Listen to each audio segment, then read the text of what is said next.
बिस्मिल्लाहिर्रहमानिर्रहीम। पूरी दुनिया पर हुकूमत करने वाला एक ऐसा जाबिर और जालिम बादशाह जो यहूदियों पर अल्लाह तबारक व तआला का अजाब बनकर नाजिल हुआ और उसने यहूदियों को चुन चुन कर उनका कत्ले आम किया और यहूदियों के उरूज को जवाल में बदल दिया। दोस्तों, आज की इस वीडियो में हम आपको बताएंगे कि बख्त नसर कौन था और ये काफिर और जालिम बादशाह यहूदियों पर अल्लाह तबारक व तआला का अजाब बनकर कैसे नाजिल हुआ और बख्त नसर बादशाह का दौर हुकूमत कैसे ख़त्म हुआ और अल्लाह तबारक व तआला ने उसका अंजाम क्या किया। दोस्तों, इन तमाम तर सवालात के जवाबात आज की इस वीडियो में हम आपको बताएंगे। हमारी इस वीडियो को एंड तक ज़रूर देखिएगा। दुनिया की तारीख में बहुत बड़े बड़े बादशाह आए जिन्होंने दुनिया में हुकूमत की, लेकिन सिर्फ 4 बादशाह ऐसे थे कि जिनको अल्लाह तबारक व तआला ने पूरी रोए ज़मीन पर हुकूमत अता फरमाई थी। मशरिक से लेकर मगरब तक और शुमाल से लेकर जनूब तक इन्हीं का हुक्म चलता था। पूरी दुनिया पर हुकूमत करने वाले इन 4 बादशाहों में से 2 बादशाह मुसलमान थे, जिनका नाम हज़रत जुल्करनैन अलैहिस्सलाम और हज़रत सुलेमान अलैहिस्सलाम, और 2 बादशाह काफिर थे जिनमें से एक नमरूद और एक बुख्त नसर। दोस्तों, अल्लाह तबारक व तआला किसी कौम पर बगैर किसी सबब के अचानक से अजाब नाज़िल नहीं फरमाता। किसी भी कौम का सवाल उस वक्त शुरू होता है जब वो कौम तरह तरह की बुराइयों के अंदर मुब्तला हो जाती है और कुफर शिरक कर बैठती है। मासूम लोगों पर जुल्म सितम करना और अल्लाह तबारक व तआला के अहकामात को न मानना और कुफर शिरक करना, ये सब बदअमली पहली कौमों की हलाकत का सबब बनी। दोस्तों, एक वक्त था कि यहूदी और बनी इसराइल की कौम अल्लाह तबारक व तआला की लाडली कौम थी। ये कौम अल्लाह तबारक व तआला से जो भी मांगती, अल्लाह तबारक व तआला उनको अता फरमाता। हज़रत याकूब अलैहिस्सलाम के बाद से लेकर हज़रत ईसा अलैहिस्सलाम तक जितने भी नबी आए, ये सब यहूदी और कौम बनी इसराइल की हिदायत के लिए तशरीफ़ लाए। अल्लाह तबारक व तआला ने इस कौम को हर तरह की नेमतों से नवाजता, लेकिन ये कौम हर नबी के दौर में अल्लाह तबारक व तआला की नाफरमानियाँ करती थी और कुफर शिरक में मुब्तला हो जाती। नतीजतन अल्लाह तबारक व तआला उन पर अपना दर्दनाक अजाब नाज़िल फरमाता और जब ये कौम अल्लाह तबारक व तआला की बारगाह में अपने गुनाहों की माफ़ी तलब करती तो अल्लाह तबारक व तआला उनको माफ़ फरमा देता और उनको दोबारा से एक इज़्ज़त और उरूज अता फरमाता। दोस्तों, हज़रत सुलेमान अलैहिस्सलाम के ज़माने में यहूदी कौम यरूशलेम के अंदर आबाद थी और हज़रत सुलेमान अलैहिस्सलाम के ज़माने में उस कौम ने पूरी दुनिया पर राज किया।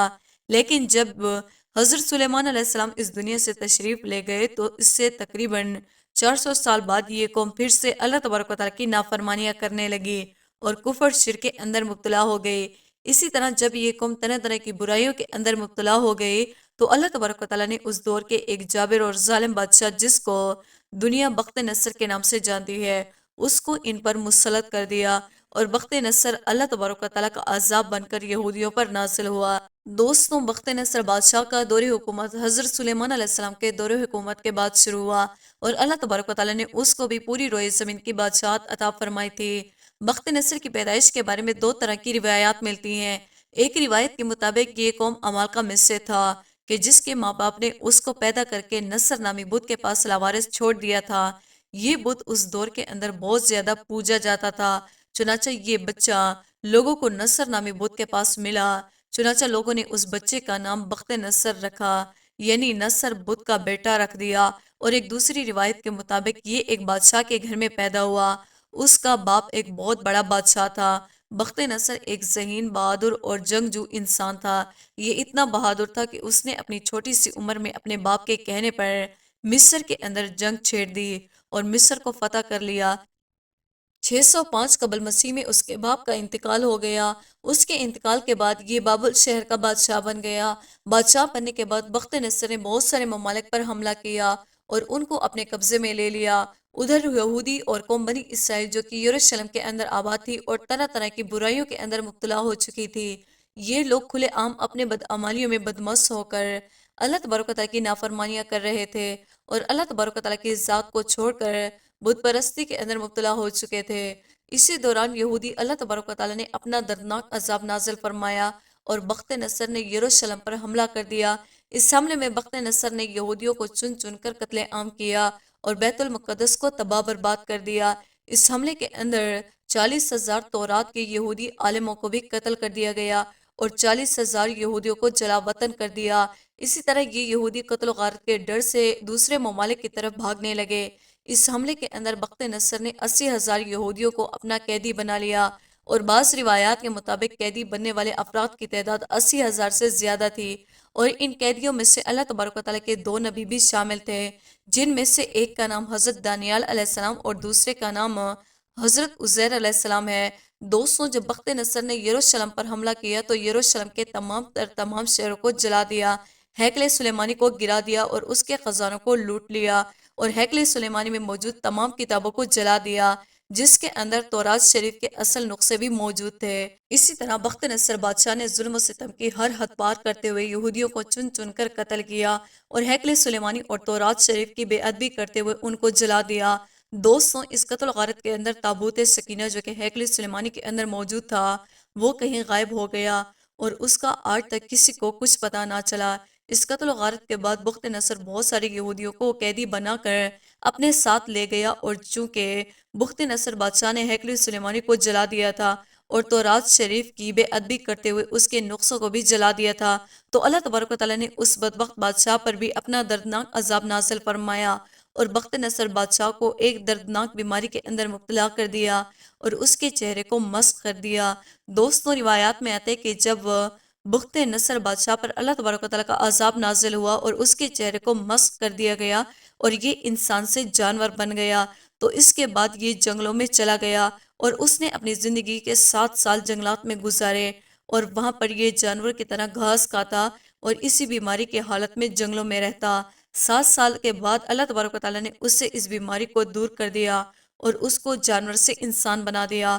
دوستوں، بخت نصر بادشاہ کو موت کس طرح آئی اور اس کا انجام کیا ہوا؟ اس کے متعلق روایات میں آتے کہ جب بخت نصر نے یہودیوں کو قیدی کیا تو ان میں سے دو اللہ تبارک و تعالیٰ کے برگزیدہ نبی بھی تھے، جن کا نام حضرت دانیال علیہ السلام اور حضرت عزیر علیہ السلام تھا، جو کہ بعد میں اللہ تبارک و تعالیٰ کے حکم سے بخت نصر بادشاہ کے مشیر بن گئے۔ دوستوں، چونکہ حضرت دانیال علیہ السلام اور حضرت عزیر علیہ السلام اللہ تبارک و تعالیٰ کے نبی تھے، اللہ تبارک و تعالیٰ نے ان کو علم فراست سے نوازا تھا، لہٰذا بخت نصر بادشاہ علم دانائی کی وجہ سے ان کو بہت زیادہ اہمیت دیتا تھا، جو کہ بنی اسرائیل کے یہودیوں کے لیے قابل برداشت نہ تھی، اور یہودی قوم حضرت دانیال علیہ السلام سے بغض اور حسد رکھتی تھی۔ چنانچہ ایک دن یہودیوں نے حضرت دانیال علیہ السلام کو معاذ اللہ قتل کروانے کی سازش کی، اور یہ یہودی بخت نصر بادشاہ سے کہنے لگے جب حضرت دانیال علیہ السلام پانی پی لیتے ہیں تو یہ اپنا پیشاب روک نہیں سکتے اور ان کو فوراً پیشاب آ جاتا ہے، لہٰذا یہ بات اس دور کے اندر معیوب سمجھی جاتی تھی۔ چنانچہ بخت نصر بادشاہ نے اس بات کو جاننے کے لیے ایک محفل لگائی اور اس محفل کے اندر بڑے بڑے امراء اور حضرت دانیال علیہ السلام کی دعوت رکھی۔